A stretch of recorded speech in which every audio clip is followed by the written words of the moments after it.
عید کی وجہ سے گزشتہ ہفتے بہت عرصے بعد 4 ایسے دن ملے جب صبح اٹھتے ہی یہ کالم نہیں لکھنا تھا۔ دی نیشن کے لیے انگریزی میں قومی اسمبلی کی کارروائی کی بابت یہ پریس گیلری لکھنے کی بھی ضرورت نہیں تھی۔ نہایت اعتماد سے لہٰذا ارادہ باندھ دیا کہ یہ دن بچوں سے گفتگو کے علاوہ سرہانے رکھی 2 کتابیں بالآخر پڑھ لینے میں صرف کروں گا۔ یوں معمول کی مصروفیات سے ہٹ کر شاید میرا ذہن نئے خیالات سوچنے کے قابل ہو جائے۔ میری بچیاں اگرچہ اسلام آباد میں ایک اور بچی کے وحشیانہ قتل کی وجہ سے بہت اداس اور پریشان ہو چکی تھیں، نور مقدم کی ہلاکت سے زیادہ مضطرب وہ اس وجہ سے بھی تھیں کہ سوشل میڈیا پر چھائے پارسائی فروش اس بد نصیب بچی ہی کو اپنے قتل کا ذمہ دار ٹھہرا رہے تھے۔ اس کے والدین کے طرز زندگی پر بھی سنگ دلانہ سوالات اٹھائے جا رہے ہیں۔ میری مرحومہ ساس نے عید کے روز اسلام آباد میں مقیم عزیزوں کو عید کی دوپہر پلاؤ کی دعوت پر بلانے کی روایت شروع کی تھی۔ ان کی رحلت کے بعد ہم اسے برقرار رکھے ہوئے ہیں۔ ملازموں کے بغیر مہمانوں کی دیکھ بھال ہم سب کو مصروف رکھتی ہے۔ عید کے روز میں بھی ایسی ہی تیاریوں میں اپنا حصہ ڈال رہا تھا کہ فون کی گھنٹی بجی۔ کراچی کے نمبر سے ایک فون تھا۔ اسے سنا تو خبر ملی کہ عارف نظامی صاحب اس دنیا میں نہیں رہے۔ جیو ٹی وی کے لیے ان کی ذات سے جڑی یادوں کا ذکر درکار تھا۔ مختصر وقت میں اس سمے جو بھی ذہن میں آیا بیان کر دیا۔ رات گئے تک، مگر اس کے بعد عارف صاحب کے ساتھ گزرے وقت کے بے تحاشا لمحات فلموں کے فلیش بیک کی صورت دماغ میں گھومتے رہے۔ موت نے وہ توانائی یاد کروا دی جو ہم دونوں نے تقریباً جنون کے ساتھ دی نیشن کو انگریزی کا ایک معتبر اخبار بنانے کے لیے وقف کی تھی۔ بہت کم لوگوں کو یہ علم ہے کہ دی نیشن کے اسلام آباد دفتر کے لیے میرا انتخاب مجید نظامی صاحب کی وجہ سے ہوا تھا۔ میرے نظریات اور طرز زندگی کا انہیں بخوبی علم تھا۔ صحافت کے تقاضوں کو وہ مگر جبلی طور پر جانتے تھے اور مرتے دم تک انہیں اعتماد رہا کہ خبر کے معاملے میں بہت کھوجی اور بد لحاظ ہوں۔ اس کے علاوہ رزق کمانے کے لیے محض صحافت پر قناعت کرنے کو بضد بھی ہوں۔ میری ضد اور لگن کو وہ سراہتے تھے۔ ان کی جانب سے آئے فون کے بعد عارف صاحب نے اسلام آباد آ کر میرے ساتھ ملاقات کی اور یوں میں دی نیشن کے اسلام آباد بیورو کا اولین انچارج بن گیا۔ میری طرح عارف صاحب کو بھی از خود خبر ڈھونڈنے کا جنون تھا۔ اسلام آباد کے حوالے سے ہمارا مسئلہ یہ بھی تھا کہ اس شہر میں صبح میسر دی نیشن ان دنوں لاہور سے چھپتا تھا۔ اسے چھاپ کر اسلام آباد پہنچانے کے لیے لازمی تھا کہ رپورٹر اپنی خبریں زیادہ سے زیادہ شام کے 8:30 بجے تک مرکزی دفتر بھجوا دیں۔ ڈیڈ لائن کی وجہ سے مسلط ہوئی اس کمزوری کے باوجود ہم نے اپنے اخبار کو کئی تاریخی ایکسکلوسیو دیے۔ لاہور میں مقیم ہوتے ہوئے بھی عارف صاحب نے اس ضمن میں مجھے اکثر بے تحاشا ٹپس دیں۔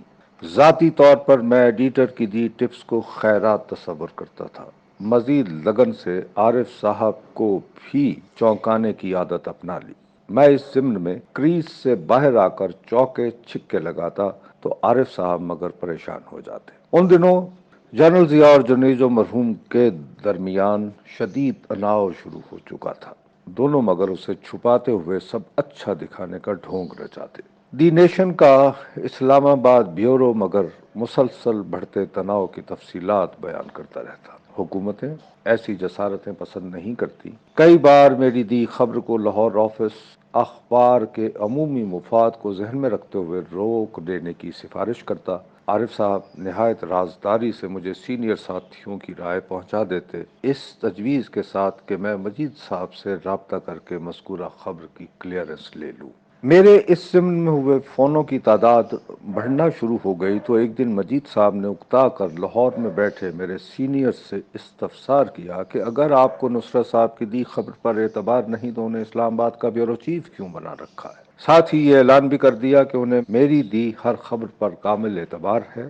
مجھے اگرچہ بچا کر خبر دینے کا ڈھنگ میسر نہیں۔ عارف صاحب اور دیگر مدیران کو اسے چھاپنے کی راہ نکالنا چاہیے۔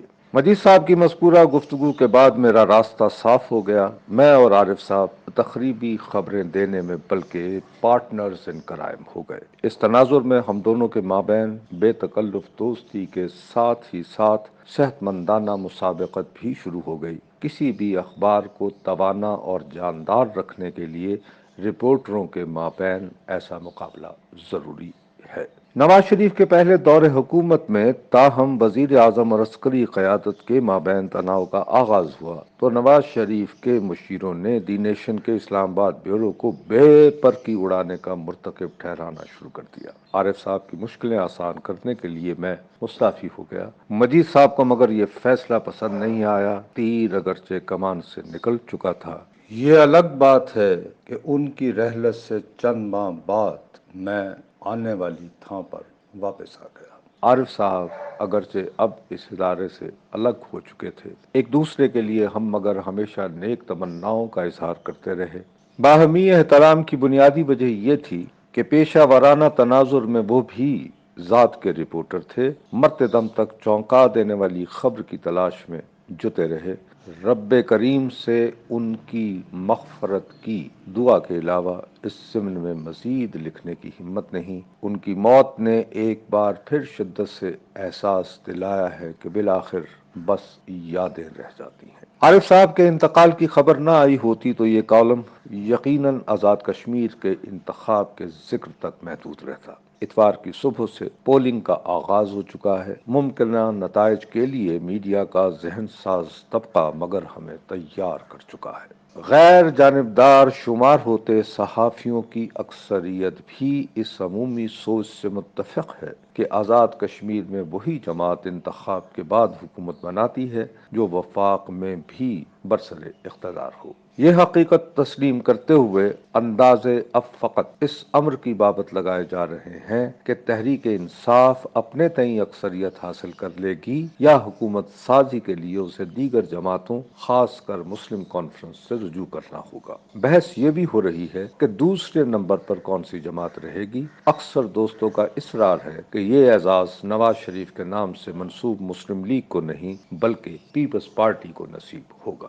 آزاد کشمیر کی سیاسی حقیقتوں سے میں قطعاً نا بلد ہوں۔ فیلڈ میں جائے بغیر انتخابی نتائج طے کر دینے والی فراست سے بھی اکثر محروم۔ افغانستان میں ابھرتی صورتحال کی وجہ سے لیکن پاکستان ہی نہیں، اس خطے کے کئی ممالک اور وسطی ایشیا میں افغانستان کے قریبی ہمسائے شدید تناؤ کی زد میں آ چکے ہیں۔ ایسے عالم میں آزاد کشمیر کے انتخاب کو ہر صورت صاف و شفاف دکھانا ہوگا۔ خدا نخواستہ اگر ڈھٹائی سے دھاندلی کے الزامات کو چند ٹھوس شواہد میسر ہو گئے تو معاملات پاکستان کے لیے مزید دگرگوں ہو جائیں گے۔ ان سے گریز ہی میں عافیت ہے۔